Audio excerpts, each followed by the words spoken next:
becerro de oro.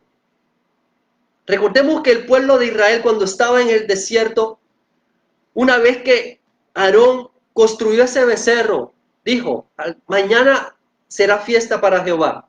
Ellos pensaban que ese becerro de oro podría ser Dios. Aun cuando el reino del norte fue dividido, el reino del norte en cabeza de Jeroboam, instituyeron el culto a los becerros de oro. Probablemente también pensaban con esa mentalidad que estaba anclada en Egipto, que iban a adorar a Dios, cuando realmente estaban adorando unos ídolos paganos. Entonces, que no ocurra que creamos que estamos adorando a Dios, cuando en realidad nos encontramos frente a un becerro de oro. Hay que tener mucho cuidado con esto. Y en la forma de ese becerro, lamentablemente encontramos que se ha sustituido la fe por el nuevo pensamiento o la declaración de la palabra. Este nuevo pensamiento fue fundado por Phineas Kimball a finales del siglo XIX, principios del siglo XX. Este movimiento del nuevo pensamiento dio origen a las sectas de la ciencia cristiana y otras más, que piensan que con la mente pueden curar las enfermedades. Esto dio lugar a esa declaración de fe. Piénsalo y lo tendrás. Llama a las cosas que no son como si fuesen, creyendo que eso fue. Pero realmente, ¿qué nos dice la palabra? Libro de Romanos, capítulo 4, verso 17, nos dice: el cual David dice, como está escrito, te he puesto por padre de muchas gentes delante de Dios a quien creyó. Oígase bien. El cual da vida a los muertos y llama las cosas que no son como si fuesen. Solamente Dios es quien llama las cosas que no son como si fuesen. Solamente Dios tiene ese poder en la palabra para crear las cosas. Lo hizo, lo encontramos en el libro de Génesis, capítulo 1, la creación. Todo lo creó de la nada, por su palabra. El hombre no tiene ese poder creativo con la palabra. Así que por mucho que te desgastes declarando cosas, no van a ocurrir. Porque esa no es la verdadera fe. Y eso no fue la enseñanza que Jesús nos dejó en el Evangelio. Solamente Dios puede llamar las cosas que no son como si fuesen. Esto lo da el pensamiento positivo. Y no quiero que malinterpreten como algunos han hecho. No, entonces uno tiene que tener un pensamiento negativo. No se trata de que tenga un pensamiento negativo. Porque el libro Filipenses también nos enseña que pensar lo bueno, lo puro, lo justo, lo que es de buen nombre, en esto pensar. Obviamente nosotros tenemos que ser positivos. Pero no quiere decir que con tus pensamientos tú vas a atraer las cosas. Eso se llama la ley de la atracción positiva. Y estos son corrientes ocultistas, metafísicas. Así que cuidado con crear un becerro de oro creyendo que se está adorando a Dios. Este becerro de oro va agarrado de la mano con el hecho de que se ha aceptado la grandeza del hombre que juega a ser Dios y que quiere manipular a Dios de acuerdo a sus caprichos. Con ese poder que tienen en la palabra, con ese pensamiento, entonces pretenden obligar a Dios a que le cumpla todos sus caprichos. Pero están olvidando si es la voluntad de Dios. No aceptamos no por respuesta, son palabras desafiantes a Dios. Son palabras que no corresponden a un hijo, a una persona que ha nacido de nuevo. Porque nosotros dependemos de la misericordia, de la voluntad de Dios. El mismo Jesús nos enseñó con el modelo de oración del Padre Nuestro. Hágase tu voluntad, así en la tierra como en el cielo. Nosotros le pedimos a Dios y esperamos en su voluntad que Él nos conceda esas peticiones. Basta con revisar las oraciones bíblicas que han hecho Daniel, Nehemías. Todos ellos esperaron en la voluntad de Dios. Al mismo Jesús, en ese momento amargo en el Semaní, antes de ser crucificado en su humanidad, Él dijo: Padre, si es posible, pasa de mí esta copa, pero no se haga como yo quiero, sino que se haga como tú quieres, como que sea tu voluntad.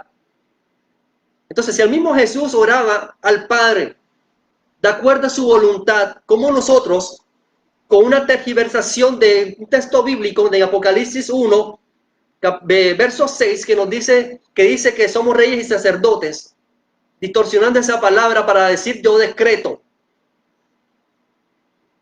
No desafiemos a Dios. Porque si no hemos cumplido con nuestra misión de ser sacerdote, mucho menos vamos en este tiempo a ser reyes. Eso será para el milenio. Seremos reyes en el milenio con Jesús cuando ya vengamos con Jesús a reinar por 1000 años. No antes, no se trata de ahora, apenas estamos en formación. Ahora ni siquiera nos desempeñamos bien como sacerdotes, mucho menos como reyes. Cuando se tiene ese pensamiento, se ignora el mandato de Dios. Lo encontramos en el libro de Mateo, capítulo 5, verso 3.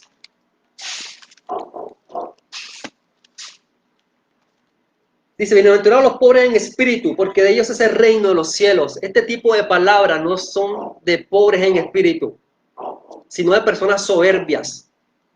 En el libro de Lucas, capítulo 18, verso 10, nos dice un mandato del Señor.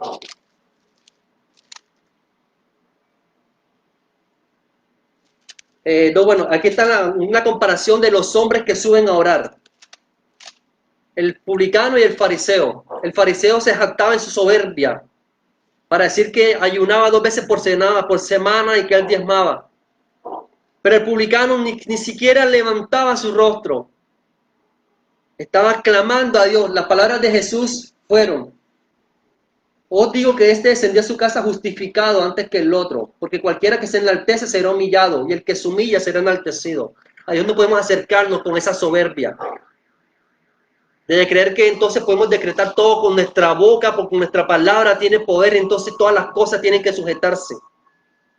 Está bien que Dios nos ha dado esa autoridad para atar y echar fuera demonios, pero no quiere decir que ahora vas a usar, tu corazón se va a llenar de soberbia, porque recordemos el pasaje de aquellos que dice, se encontraron con Jesús y en tu nombre echamos fuera demonios. ¿Qué dice la palabra? Lo que le dirá Jesús: apartados de mí, hacedores de maldad, nunca los conocí. En la misión de los 70 regresaron contentos porque habían echado fuera demonios. ¿Cuáles fueron las palabras de Jesús? No se alegren por esos dones, por esas cosas que hicieron. Más bien alégrense porque su nombre está escrito en el libro de la vida. Y lo más importante es la salvación. Dios está más interesado no en tus dones, sino en el fruto del Espíritu Santo que esté formándose en ti. Y para eso necesitamos mucha mansedumbre y dejar la soberbia a un lado. La palabra nos enseña que aquel que quiera ser el primero tiene que ser el siervo de todos. Tiene que ser el servidor de todos. Y Jesús nos enseñó eso cuando vino acá, al lavar los pies a sus discípulos. Esa es una lección de humildad. Pero no para que lo hagan de una manera literal, no, yo también voy a lavar los pies, pero su corazón está lleno de soberbia. No se trata de que puedas lavar los pies si tu corazón no ha cambiado, no ha nacido de nuevo. Tercer aspecto, se ha reducido la persona de Dios al amor, que no condena el pecado, sino que acepta el libertinaje de las cabras que están en medio de las ovejas.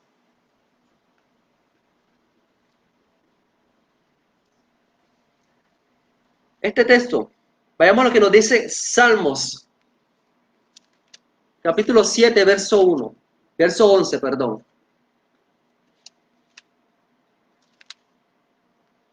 Dios es juez justo y Dios está airado contra el impío todos los días. El verso 12 dice, si no se arrepiente, él afilará su espada.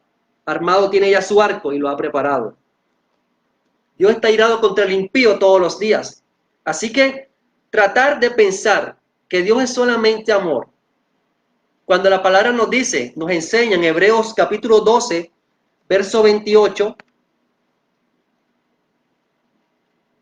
así que recibiendo nosotros un reino inconmovible, tengamos gratitud y mediante ella, sirvamos a Dios, agradándole con temor y reverencia. Ojo a esas dos palabras, agradar a Dios con temor y reverencia, porque nuestro Dios es fuego consumidor. Dios es amor, pero también es fuego consumidor. Cuando nosotros conocemos a una persona, lo podemos hablar de ella en todas sus dimensiones, en toda su personalidad. en el momento en que está alegre, en el momento que está enojado. No podemos decir, no, tal persona está alegre todo el tiempo, porque también tiene días malos. No podemos decir que solamente Dios es amor.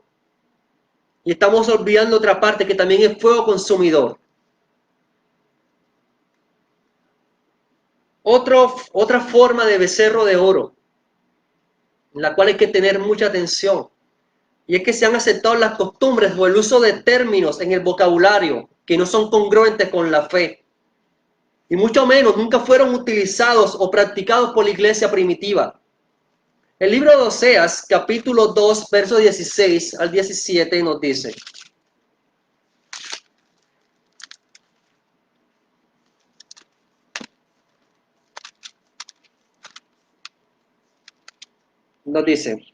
porque quitaré de su boca los nombres de los vales, y nunca más se mencionarán sus nombres. En la boca de las personas hay vales todavía. Estos vales representan aquellas palabras que son de origen pagano, pero que lo han enseñado, de pronto lo hemos recibido por la tradición o por las costumbres y pensamos que está bien decirlo, cuando realmente no es así. Un ejemplo de ello es la palabra sobrenatural, que está muy arraigada en el lenguaje cristiano. Pero cuando vamos al origen real de esta palabra, la palabra sobrenatural es muy usada en círculos ocultistas, en círculos satanistas, porque atribuyen la palabra sobrenatural.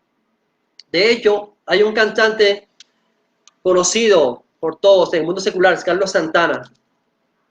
Este hombre, él quería volver a la fama, porque ya estaba en decadencia. Hizo un pacto, apareció un ángel que se llamaba Metatron, y él le dijo, saca un álbum que se llame Supernatural, esto quiere decir sobrenatural. Y con este álbum vas a volver a la fama, vas a tener los seguidores otra vez. Esto ocurrió en 1999-2000. Cuando él sacó este álbum sobrenatural, Supernatural, volvió otra vez a ocupar los primeros lugares en MTV, en Rolling Stone, en todas las revistas, en todas las emisoras en Estados Unidos. Otra vez fue un boom con ese álbum Sobrenatural. Sobrenatural es el otro nombre que tiene este demonio que se llama Metatron. Y es un término que se usa en el mundo satánico para referirse a las manifestaciones del enemigo, de Satanás. Entonces, no podemos asociar un lenguaje que es de origen pagano y adaptarlo al mundo cristiano, porque no tiene nada que ver con eso. En las palabras, en la escritura, no encontramos en ninguna de sus páginas la palabra sobrenatural. Para referirnos a aquellas cosas que no son de este mundo, en el lenguaje bíblico se le llama espiritual. Y lo encontramos en el libro de 1 Corintios, capítulo 2, verso 14. Dice, pero el hombre natural no percibe las cosas que son del Espíritu de Dios, porque para él son locura y no las puede entender porque se han de discernir espiritualmente. En oposición al hombre natural dice, en cambio el espiritual juzga todas las cosas, pero él no es juzgado de nadie. Entonces no se trata de decir sobrenatural, sino se trata de decir espiritual. Nosotros somos, el Dios es espiritual, Dios es espíritu. Y todo lo que se mueve en esa dimensión de Dios es lo espiritual, no lo sobrenatural. Lo sobrenatural le corresponde al enemigo. Entonces, esos vales que nos dice el libro de Oseas, que Dios dice, quitaré los vales de su boca, y de ahora en adelante me llamarán Ichi. Y quiere decir esposo. Limpiémonos nuestra boca, la manera de pensar. Isaías, cuando se encontró con Dios, pensaba que iba a morir porque soy de labios inmundos. Pero Dios pasó un carbón encendido por sus labios. Esto nos enseña que en nuestra boca muchas veces hay lenguajes que no son del agrado de Dios. Hay vocabularios que hemos aceptado en nuestra fe que no corresponden a la fe. Valga la redundancia, al evangelio, a la piedad. Otro becerro de oro. Se ha perdido toda reverencia por el templo de Dios, convirtiéndolo en un club social, donde se hacen transacciones económicas y un lugar de encuentro para gentiles. En el libro de Mateo, capítulo 21, verso 13. Cuando Jesús llegó al templo, encontró que estaban las mesas de los cambistas. Habían ventas y compras y ventas de diferentes artículos. ¿Cuál fue la reacción de Jesús? Mateo 21, 13. Y les dijo, escrito está, mi casa, casa de oración será llamada, mas vosotros la habéis hecho cueva de ladrones. Jesús, con ese celo de Dios, volteó todas las mesas. Con ese celo de Dios, porque su casa es casa de oración. El templo donde nos congregamos es un templo destinado únicamente para la oración. Así que abandonemos todas aquellas cosas que no corresponden a la oración, a la piedad. Es la casa de Dios. También se tiene que tener esa reverencia por el nombre de Dios. Porque Dios está en la boca de muchos, pero en el corazón de pocos. Pero aquellas personas que lo conocen, que somos sus hijos, no tenemos que tener esa irreverencia en nuestros corazones. En el antiguo pacto, cuando Esdras tomó el libro de la ley, empezó a leer, las personas que estaban allí, todas se arrodillaron por esa reverencia hacia las escrituras que estaban siendo leídas. Actualmente no se tiene ni siquiera reverencia hacia la Biblia.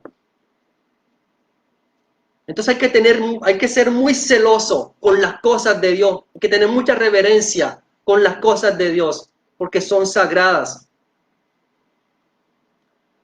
El templo que Dios le dio los diseños, los planos a Moisés para que lo construyera. Aquellos que no estaban preparados o aquellos que no les correspondía, quienes los tocaban, iban a morir, morían. Esta es una razón, esta es una labor que solamente le correspondía a lo que él había escogido, a los levitas. Aún Musa murió por tocar el arca. Las cosas sagradas, las cosas que representan a Dios, hay que tener mucha reverencia en nuestros corazones. No podemos tomar el nombre de Dios en vano, porque este es uno de los mandamientos que a nivel cristiano son los que más se violan. Tomar el nombre de Dios en vano. Decir, ay, Chuchito, lindo. ¿Eso qué es? Es una irreverencia ante Dios. El man está vivo. ¿Eso qué es? Eso es irreverencia ante Dios. Dios merece respeto. Ni siquiera los judíos se atreven a mencionar el nombre de Dios por ese temor de no tomar el nombre en vano. Nosotros también debemos aprender eso. Tener reverencia hacia las cosas de Dios. No tomar el nombre de Dios en vano. No tomar la casa de Dios en vano. Porque no se trata entonces de convertirla en un club social. Yo voy a ir para chismosear, para hablar con el bonche de amigos, con los amigos. Hay tiempo para todo, hay espacio para todo, pero la casa de Dios se va a orar. Se tiene absoluta reverencia hacia Él.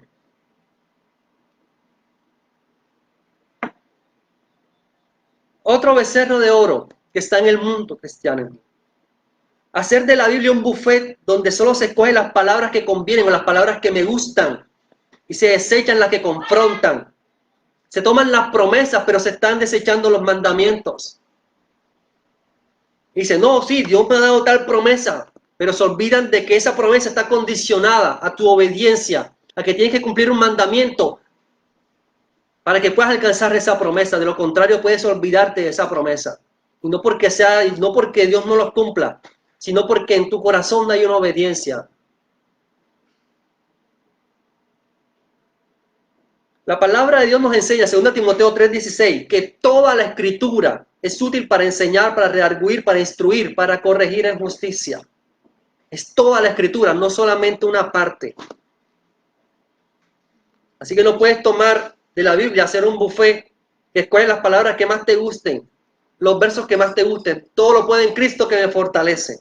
Ah, qué fácil es decir, todo lo puede en Cristo que me fortalece. Pero ¿has tenido en cuenta las demás? Otro becerro de oro en el mundo cristiano. Uso de los dones, no para edificación, sino para comercialización. Porque no hay una evidencia del fruto del Espíritu Santo en su testimonio. En el libro de Mateo 7, verso 23 al 24.